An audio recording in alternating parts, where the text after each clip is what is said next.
This is Made for More Living with Johnny Jennings, powered by eXp Realty. Online at madeformoreliving.com. So today on the show, we have special guest Brandon Naramore. He's a business coach. What's it called? Generosity? Very close. Generous Inc. Generous Inc. And tell you what I love about that name is you have to live up to it. You do in spades. And so every time I meet Brandon for a coaching session, he's got some cigars and some coconut water. That's right. And those are my love. What is it? The 5 love languages? That's it, right? man. 2 of mine are cigars and coconut water. Everybody's is gifts deep down. As much as they say they don't like gifts, that's one of the things that stands out. Yeah, and they're personal gifts. They're special to us. But back to, so what we've been talking about is how business owners, real estate agents can grow their business and bottlenecks and choke points and things, and even psychological barriers that they have to overcome. If you were to blindly walk into an agent's business, what is the one thing that you would anticipate needing to fix first? So again, as I'm assessing the situation, I'm not going to come with what needs to change immediately. Because often the things we don't want to hear. But every time it comes down to mindset. And what do you mean by mindset? So your ability to focus and believe for what's ahead, and this, again, abundance mentality will determine the success of your business. Most business owners lead from a place of scarcity. Yeah. And so these limiting beliefs or limitations around them, they never have enough. And I would say, going back to those other entrepreneurs and CEOs, the abundance mentality is 9 times out of 10 there. Sometimes their focus can just be strictly profit, and it can be disguised as abundance mentality, but the motives are wrong. But I say most of the time, the pure motives of abundance mentality is the ones that have the most profitable companies. So how does somebody transition? Because I'm just mentally going through my brain and thinking about Steve Jobs started in a garage and then grew it.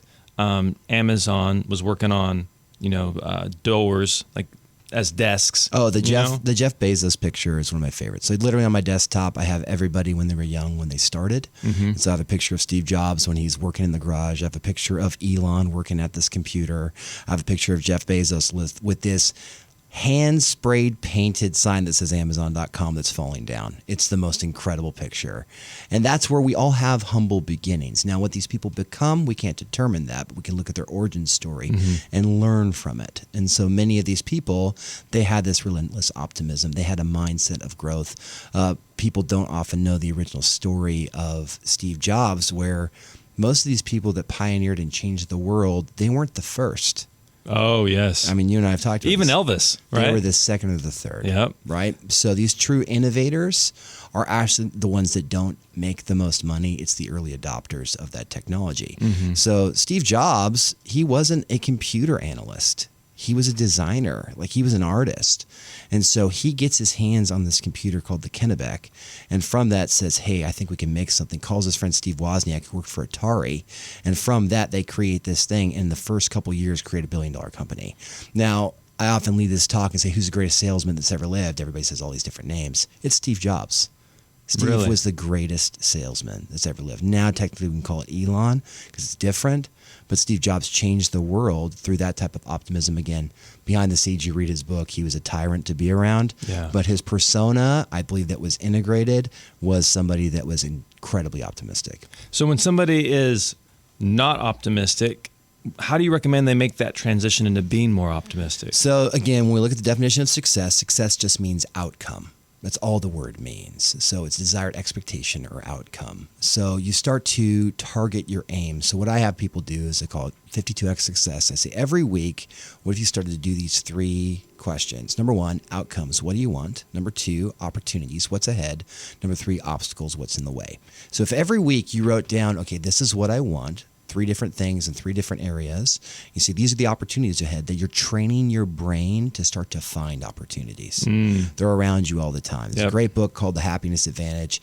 He talks about the lucky test. And so within this, they had this magazine where they had all these different shapes and things. And they found out that the people that had the growth mindset were the ones that found the most shapes in this magazine through this counting test, right? So you start to look, if you look for opportunities, you'll find opportunities. If you look for obstacles, you'll find obstacles. Interesting. So why do you have them write down the obstacles? Just to be aware of them, or? Because avoidance. Okay, avoidance. Right? And so when you actually confront a fear and name a fear, it gets a lot smaller. Yep. See, we always have these monsters in the closet in our head where it's a lot bigger than it actually is.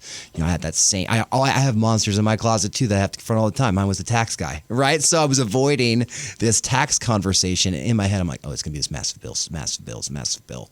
But sure enough, when I have the conversation, it wasn't that much. Yeah. It wasn't that bad. It's never as bad as we think it is.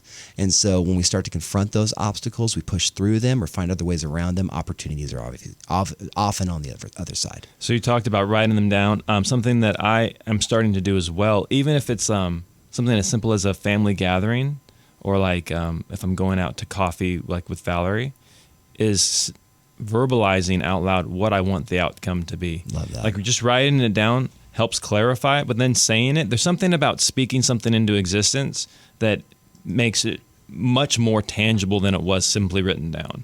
And so I think it's the both and, right? So Yeah. we think, I think Stephen Covey talks about the either or, so does Jim Collins. But the both and, what's the think win-win is what we're trying to find. So when you write and say it, it's powerful. It puts accountability in action as well. That's what the importance of healthy friendships. You don't want people around you where when you share your visions, dreams, and goals, they obviously often think of what's in the way or how you're not going to achieve it, or are secretly motivated by jealousy, where they're going to try to sabotage that dream for you. Yeah. So step one is identifying what your goals are, what you want out of that, and writing those down weekly, if not daily. And then step two sounds like doing an audit of those people around you. Are they feeding into that? Oh, man, the friend audit is incredibly difficult. Yeah. But so valuable. So I think of it as, who are my true friends or companions? Who's at your round table, right? So we have the long table and the round table. I don't want long table friends. I don't want friends where someone has to be positioned in the place of dominance at the end of the table where everybody sees them as the authority. I want a table of peers where I'm able to see and look at everyone eye to eye and extract value and learn from and grow from, right? So who's at your round table that's safest, right, around you? And they have to be people that inspire you. So every year, guess what happens? My relationships transition. Absolutely. Right? So they happen all the time. So when those people transition off that round table, I think to myself, I don't want them to become an enemy. I want them to be an ally. I want them to be an acquaintance, right? So what we tend to do is we get very binary. We say, they're no longer my friend, and we try to cut them off. No, they can still be a part of your circle. They're just not part of your inner circle, right? So for me, whenever I sign on a client, I recognize what role they're casting me in. Most of the time, those I work with can be 20 years my senior. And so from that... That's what I am. Whatever. What I recognize is they're casting me in a role either as their younger self or their son, right? So I'm positioning myself as the son they wish they had, or as the version of themselves they wish they once were, or now wish they were, right? So from that, I'm stepping into it. But from that, a friendship forms as I birth it out of authenticity. People like yourself become my real authentic friends. Love that. And so... To bring this full circle back to the initial conversation of people growing in their business, they've maybe hired on the mother-in-law to do bookkeeping. The mother-in-law is going to be your mother-in-law, right? Yeah. She's just not going to be in the bookkeeping role. So if you have people around in your round table, they're still going to be in your life. They're just not going to be that initial thing. And so Valerie and I have become more... Like we always thought we were pretty focused on this, but even more so, it's the people that, like you said, inspire us and also who we feel safe around.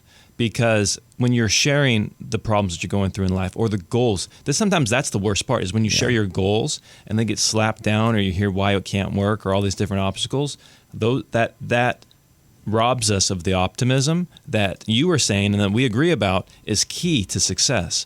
And so being around people who are safe and optimistic and they're there to support you have honestly been a huge, gain in our life. And that's honestly one of the reasons why I enjoy working with you is because every single time I walk out of the office and I call Valerie, as soon as I get in the car, I call Valerie. I go, Valerie, I freaking love that guy. I had so much fun with Brandon. And so, just thank you so much. Absolutely, man. It's been a huge honor. Well, that wraps up our time together. If anybody wants to reach out to you, what is the best way for them to do that? So you can email Brandon at generousinc.com or go to generousinc.com. We give you the business evaluation test and show you the healthier company. Love it. And if you have any questions and want to talk to me one-on-one about Brandon, feel free to reach out. Just go to madeformorerealty.com. Say, hey, I want to talk to Johnny about Brandon, and I'll have an honest conversation about why I enjoy working with this guy. Thanks so much for being on the show, Brandon. Absolutely. Thank you. Mike, I am so jealous of our neighbors. They are retired, so they have all this free time to do work on their backyard and go on these awesome vacations. But of course, they had to save up for that. Just like Jessica and Brian, they were selling their home, retiring out of state. They needed to make the most money possible on their home because a large portion of their retirement funds was tied up in the equity of their house. Of course, they reached out to Johnny Jennings and the Tom Daves team with Made for More Realty. They were able to get them an offer $35,000 over list price and help them make a smooth move out of state. Yeah, so if you need to sell your home, whether it's for retirement or maybe you need to upgrade or downsize, Johnny Jennings and the Tom Daves team at Made for More Realty can help. Plus, you can get at least 3 cash offers when you reach out to Johnny Jennings with Made for More Realty. They have an entire staff dedicated to helping make your home selling process the easiest and most efficient it can be, which is why they've been voted the #1 real estate team in Roseville for the last 3 years. So expect more, get more with Johnny Jennings and the Tom Daves team at Made for More Realty. Just Google Made for More Realty today and get more for your home. License number 1982171.